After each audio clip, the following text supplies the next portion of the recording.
음성을 내가 들으니 사랑하는 말일세. 다윗의 용사들의 이름은 이러하니라. 다그몬 사람 요셉 바세벳이라고도 하고 에센 사람 아디노라고도 하는 자는 군 지휘관의 두목이라. 그가 단번에 800명을 쳐 죽였더라. 그 다음은 아우아 사람 도대의 아들 엘르아살이니 다윗과 함께한 세 용사 중에 한 사람이라. 블레셋 사람들이 싸우려고 거기에 모임에 이스라엘 사람들이 물러간지라. 세 용사가 싸움을 도두고 그가 나가서 손이 피곤하여 그의 손이 칼에 붙기까지 블레셋 사람을 치니라. 그날에 여호와께서 크게 이기게 하셨으므로 백성들은 돌아와 그의 뒤를 따라가며 노력할 뿐이었더라. 그 다음은 하랄 사람 아게의 아들 삼마라. 블레셋 사람들이 사기가 올라 거기 녹두나무가 가득한 한쪽 밭에 모임에 백성들은 블레셋 사람들 앞에서 도망하되 그는 그 밭 가운데 서서 막아 블레셋 사람들을 친지라. 여호와께서 큰 구원을 이루시니라. 또 32목 중 3사람이 곡식 뺄 때에 아둘람 굴에 내려가 다윗에게 나아갔는데 때에 블레셋 사람의 한 무리가 르바임 굴짜기에 진쳤더라. 그때에 다윗은 산성에 있고 그때에 블레셋 사람의 요새는 베들레헴에 있는지라. 다윗이 소원하여 이르되 베들레헴 성문 곁 우물물을 누가 내게 마시게 할까 하매 세 용사가 블레셋 사람의 진영을 돌파하고 지나가서 베들레헴 성문 곁 우물물을 길어가지고 다윗에게로 왔으나 다윗이 마시기를 기뻐하지 아니하고 그 물을 여호와께 부어드리며 이르되 여호와여, 내가 나를 위하여 결단코 이런 일을 하지 아니하리이다. 이는 목숨을 걸고 갔던 사람들의 피가 아니니까 하고 마시기를 즐겨하지 아니하니라. 세 용사가 이런 일을 행하였더라. 또 수르야의 아들 요압의 아우 아비세니 그는 그 세 사람의 우두머리라. 그가 그의 창을 들어 300명을 죽이고 세 사람 중에 이름을 얻었으니 그는 세 사람 중에 가장 존귀한 자가 아니냐. 그가 그들의 우두머리가 되었으나 그러나 첫 세 사람에게는 미치지 못하였더라. 또 갑스엘 용사의 손자 여호야다의 아들 부나야니 그는 용맹스런 일을 행한 자라. 일찍이 모압 아리엘의 아들 둘을 죽였고 또 눈이 올 때에 구덩이에 내려가서 사자 한 마리를 쳐 죽였으며 또 장대한 애굽 사람을 죽였는데 그의 손에 창이 있어도 그가 막대기를 가지고 내려가 그 애굽 사람의 손에서 창을 빼앗아 그 창으로 그를 죽였더라. 여호야다의 아들 부나야가 이런 일을 행하였으므로 세 용사 중에 이름을 얻고 30명보다 존귀하나 그러나 세 사람에게는 미치지 못하였더라. 다윗이 그를 세워 시위대 대장을 삼았더라. 요압의 아우 아사헬은 30명 중에 하나요. 또 베들레헴 도도의 아들 엘하난과 하롯 사람 사뭇과 하롯 사람 엘리가와 발디 사람 헬레스와 드고아 사람 이게스의 아들 이라와 아나도 사람 아비에셀과 후사 사람 무분네와 아우아 사람 살몬과 느도바 사람 마하레와 느도바 사람 바하나의 아들 헬렙과 베냐민 자손에 속한 기브아 사람 리베의 아들 이때와 비라돈 사람 부나야와 가스 시넷가에 사는 hit대와 아르바 사람 아비알본과 바룸 사람 아스마웻과 사알본 사람 엘리아바와 야센의 아들 요나단과 하랄 사람 삼마와 아랄 사람 사랄의 아들 아이암과 마아가 사람의 손자 아하스베의 아들 엘리벨렛과 길로 사람 아이도벨의 아들 엘리암과 갈멜 사람 헤스레와 아랍 사람 바아레와 소바 사람 나단의 아들 이갈과 갓 사람 바니와 암몬 사람 셀렉과 수르야의 아들 요압의 무기를 잡은 자 부에롯 사람 나하레와 이델 사람 이라와 이델 사람 가렙과 헷 사람 우리아라. 이상 총수가 37명이었더라.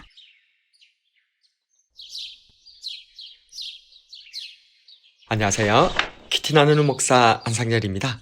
오늘도 주님 은혜 안에서 좋은 하루입니다. 오늘은 사무엘하 23장 8절에서 23절을 통해서 그리스도의 용사라는 제목으로 은혜를 나누겠습니다. 오늘 본문에는 다윗 왕의 37명의 용사가 나옵니다.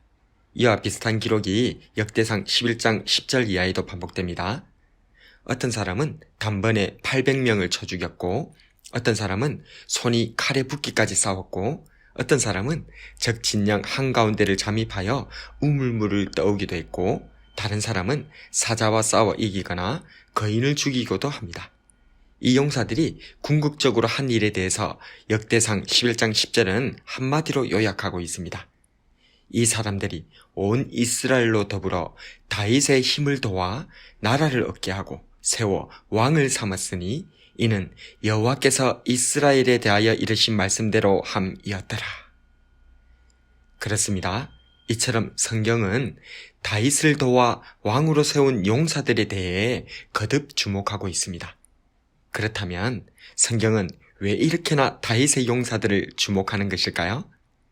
그 이유는 다윗이 기름 부음 받은 왕 그리스도이기 때문입니다. 기름 부음 받은 자. 히브리어로는 메시아, 그리스어로는 그리스도입니다. 성경에는 수많은 그리스도가 나옵니다. 성경에 나타난 선지자와 제사장과 왕들은 모두 그리스도이기 때문입니다. 그러나 이 인간 그리스도들은 인간으로서의 약점과 한계가 있습니다. 죄인이라는 약점과 인간의 능력으로 제한되는 한계가 그것입니다. 그렇기 때문에 성경을 제대로 읽은 사람이라면 당연히 기대할 수밖에 없습니다. 바로 하나님께서 성경이 약속하는 완전하고 영원한 그리스도를 말입니다. 다윗왕은 한 명의 그리스도로서 위대한 인물이긴 하지만 그 또한 인간적인 약점과 한계가 분명했습니다. 그러나 이런 다윗왕에게도 하나님께서는 놀라운 용사들을 붙여주셨던 것입니다. 그렇다면 진정한 그리스도, 영원하신 진짜 그리스도이신 우리 구주 예수님의 용사는 대체 어떠할까요? 그리스도의 용사는 주님의 마음을 품는 사람입니다. 14절과 15절에 그때에 다윗은 산성에 있고 그때에 블레셋 사람의 요새는 베들레헴에 있는지라 다윗이 소원하여 이르되 베들레헴 성문 곁 우물물을 누가 내게 마시게 할까 하매 자신의 고향인 베들레헴이 적의 손에 넘어가자 다윗왕은 탄식합니다. 베들레헴 성문 곁 우물물을 누가 내게 마시게 할까? 이런 탄식은 비단 다윗왕만 한 것이 아닙니다. 이사야 6장 8절에서는 하나님께서도 탄식하셨습니다. 내가 누구를 보내며 누가 우리를 위하여 갈꼬? 누가복음 10장 2절에서는 우리 주님께서도 탄식하십니다. 추수할 것은 많되 일꾼이 적으니. 하나님의 탄식이 들리십니까? 주님의 답답함이 들리십니까? 이사야 선지자는 내가 여기 있습니다. 나를 보내주십시오. 라고 대답하였습니다. 다윗왕의 탄식 소리에 세 용사들은 적진을 돌파해 베들레헴 우물물을 길어왔습니다. 주님의 70명의 제자들은 둘씩 짝을 지어 온 천하에 다니며 복음을 전파했습니다. 나는 어떻습니까? 진짜 그리스도이신 예수님의 용사로서 주님의 마음을 품고 있습니까? 그리스도의 용사는 할 수 있다고 격려하는 사람입니다. 9절에 그 다음은 아호와 사람 도대의 아들 엘르아살이니 다윗과 함께한 세 용사 중에 한 사람이라. 블레셋 사람들이 싸우려고 거기에 모임에 이스라엘 사람들이 물러간지라. 세 용사가 싸움을 도두고. 이스라엘 군대가 도망치고 물러날 때에 다윗의 세 용사는 어떻게 했습니까? 그렇습니다. 싸움을 돋았다 라고 말합니다. 가데스 바네아에서 12정탐꾼 중 여호수아와 갈렙을 기억합시다. 10명은 안 된다고, 할 수 없다고, 우리는 메뚜기에 불과하다고 불신을 퍼뜨릴 때 여호수아와 갈렙은 할 수 있다, 하면 된다, 해보자, 하나님께서 함께 하신다 라며 도우고 격려하였습니다. 나는 어떻습니까? 교회에 대한 부정적인 인식이 완연한 이때에 나는 진짜 그리스도이신 예수님의 용사로서 할 수 있다고 격려하는 사람입니까? 그리스도의 용사는 끝까지 포기하지 않는 사람입니다. 10절에 그가 나가서 손이 피곤하여 그의 손이 칼에 붓기까지 블레셋 사람을 치니라. 그날에 여호와께서 크게 이기게 하셨으므로 백성들은 돌아와 그의 뒤를 따라가며 노략할 뿐이었더라. 손이 피곤하여 칼이 붓기까지 싸웠다고 합니다. 저는 예전에 의무경찰 특수부대에 있었습니다. 대간첩작전을 수행하는 부대인데 보통 시에는 주로 데모 진압을 하였습니다. 93년도에 우루과이 라운드 반대 농민대회가 서울에서 있었습니다. 제 기억으로 2만여 명이 시위에 참여한 것으로 알고 있습니다. 이분들이 격분한 나머지 인분과 화염병, 쇠파이프를 휘두르며 폭력 시위를 하였습니다.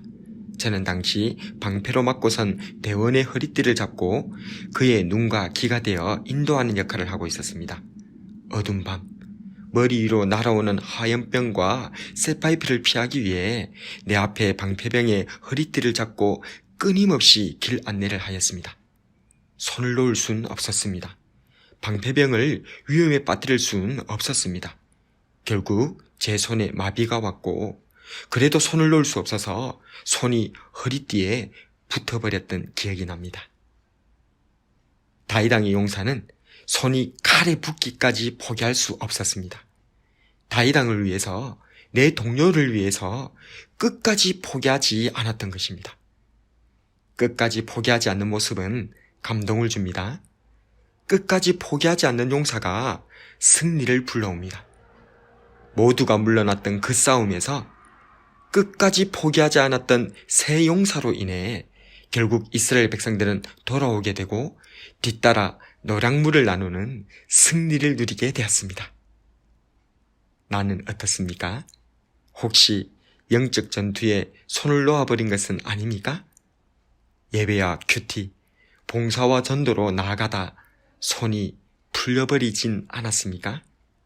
아니면 진짜 그리스도이신 예수님의 용사로서 끝까지 포기하지 않는 사람입니까? 오늘은 다윗왕의 놀라운 용사들을 묵상하였습니다. 주님의 마음을 품는 사람, 할 수 있다고 격려하는 사람, 끝까지 포기하지 않는 사람.